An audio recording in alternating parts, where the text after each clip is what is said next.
The Book of Disquiet, a factless autobiography by Fernando Pessoa, under his heteronym Fernando Suarez.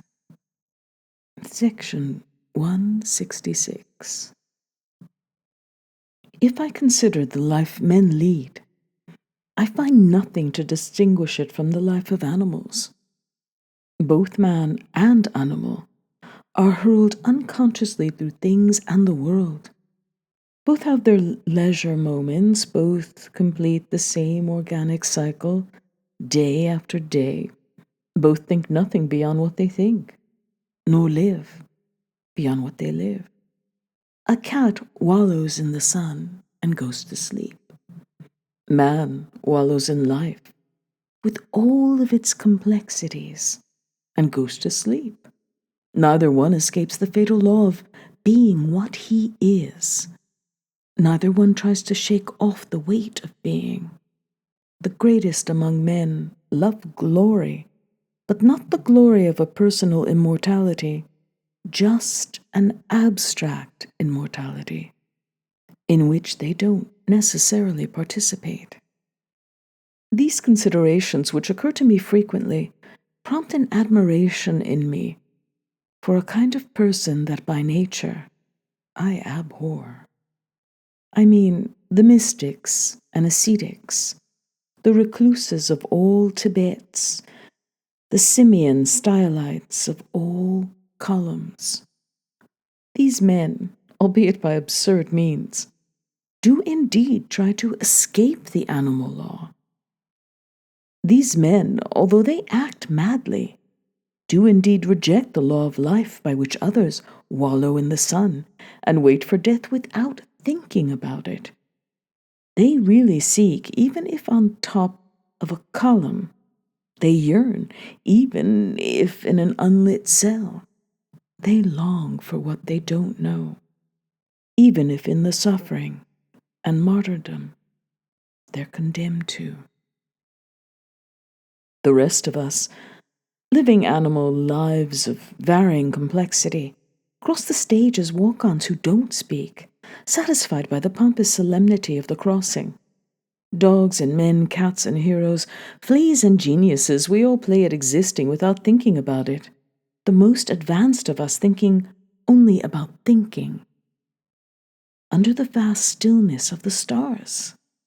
The others, the mystics of pain and sacrifice, at least feel in their body and their daily lives the magic presence of mystery. They have escaped, for they reject the visible sun. They know plenitude, for they've emptied themselves of the world's nothingness.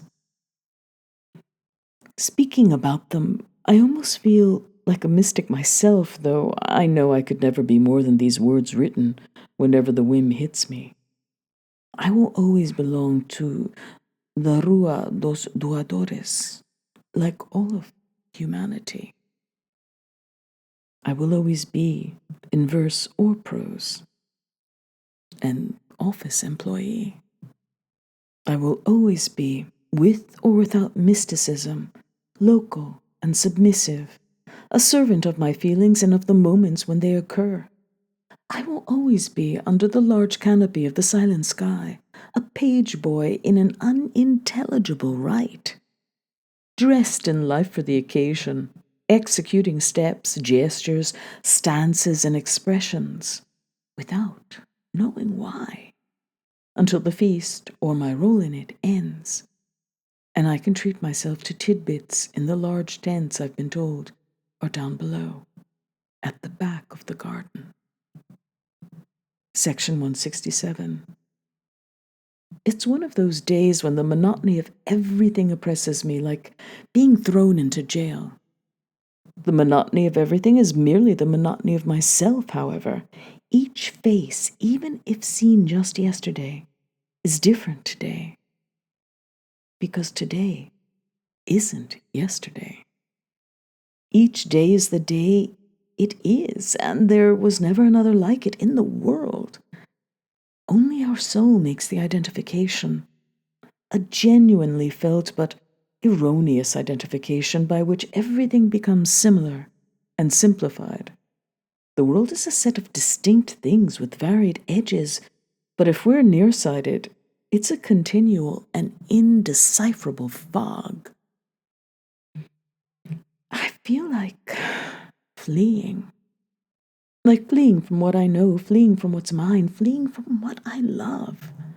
I want to depart. Not for impossible Indias or for the great islands south of everything, but for any place at all, village or wilderness, that isn't this place. I want to stop seeing these unchanging faces, this routine, these days. I want to rest, far removed from my inveterate feigning. I want to feel sleep come to me as life, not as rest. A cabin on the seashore, even a cave in a rocky mountainside, could give me this, but my will unfortunately cannot. Slavery is the law of life, and it is the only law, for it must be observed. There is no revolt possible, no way to escape it. Some are born slaves, others become slaves, and still others are forced to accept slavery. Our faint-hearted love of freedom, which, if we had it, we would all reject. Unable to get used to it, is proof of how ingrained our slavery is.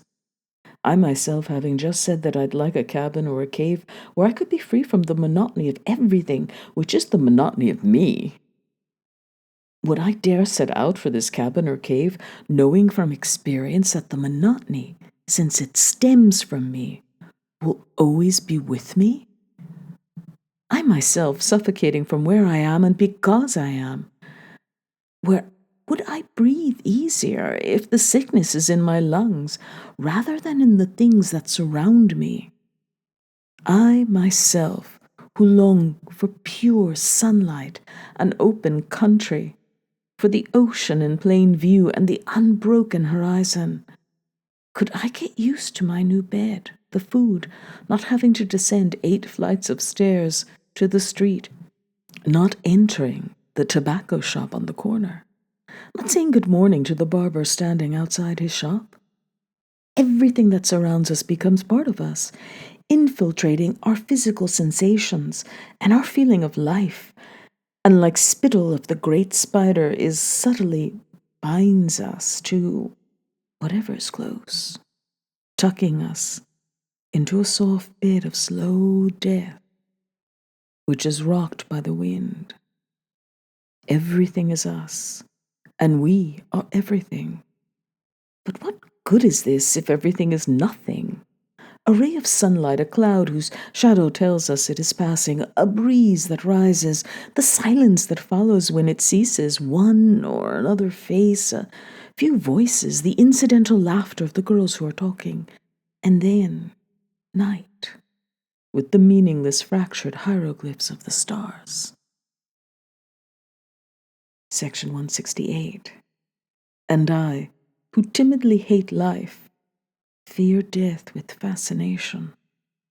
I fear this nothingness that could be something else, and I fear it as nothing and as something else simultaneously, as if gross horror and non-existence could coincide there, as if my coffin could entrap the eternal breathing of a bodily soul, as if immortality could be tormented by confinement. The idea of hell, which only a satanic soul could have invented, seems to me to have derived from this sort of confusion, a mixture of 2 different fears that contradict and contaminate each other. Section 169. Page by page, I slowly and lucidly reread everything I've written, and I find that it's all worthless and should have been left unwritten. The things we achieve, whether empires or sentences, have, because they've been achieved, the worst aspect of real things, the fact that they're perishable. But that's not what worries or grieves me about these pages as I reread them now in these idle moments. What grieves me is that it wasn't worth my trouble to write them. And the time I spent doing it earned me nothing but the illusion, now shattered, that it was worth doing. Whatever we pursue for the sake of an ambition, but either we never realize the ambition and we're poor, or we think we've realized it and we're rich fools. What grieves me is that my best is no good, and that another whom I dream of, if he existed, would have done it better. Everything we do, in art or in life, is the imperfect copy of what we thought of doing. It belies the notion of inner as well as of outer perfection. It falls short not only of the standard it should meet, but also of the standard we thought it could meet. We're hollow on the inside, as well as on the outside, pariahs in our expectations and in our realizations. With what power of the solitary human soul I produced page after reclusive page, living syllable by syllable the false magic, not of what I wrote, but of what I thought I was writing. As if under an ironic sorcerer's spell, I imagined myself the poet of my prose in the winged moments when it welled up in me, swifter than the strokes of my pen, like an illusory revenge against the insults of life. And today, rereading, I see my dolls bursting, the straw coming out of their torn seams, eviscerated, without ever having been. Section 170. After the last rains went south, leaving only the wind that had chased them away, then the gladness of the shore sun returned to the city's hills, and hanging white laundry began to appear, flapping on the cords stretched across sticks outside the high windows of buildings of all colors. I also felt happy because I exist. I left my rented room with a great goal in mind, which was simply to get to the office on time. But on this particular day, the compulsion to live participated in that other good compulsion, which makes the sun come up at the time shown in the almanac, according to the latitude and longitude of each place on earth. I felt happy because I couldn't feel unhappy.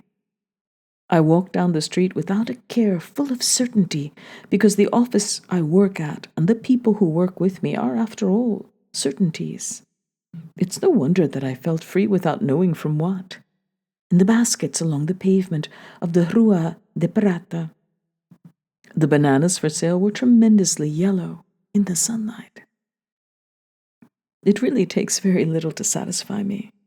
The rain having stopped, there being a bright sun in the happy south, bananas that are yellower for having black splotches, the voice of the people who sell them, the pavement of the Rua de Prata, the tagus, at the end of it, blue with a green gold tint, this entire familiar corner of the universe.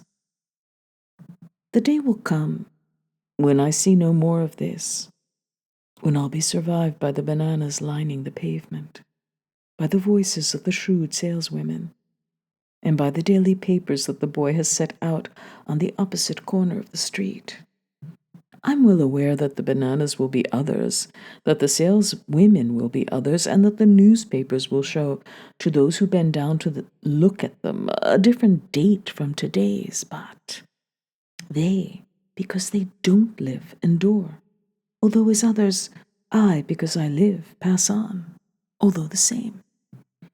I could easily memorialize this moment by buying bananas, for the whole of today's sun seems to be focused on them, like a searchlight without a source. But I'm embarrassed by rituals, by symbols, by buying in the street. They might not wrap the bananas the right way. They might not sell them to me as they should be sold. Since I don't know how to buy them as they should be bought. They might find my voice strange when I ask the price. Better to write than to dare live, even if living means merely to buy bananas in the sunlight, as long as the sun lasts and there are bananas for sale. Later, perhaps. Yes, later. Another perhaps, or perhaps not.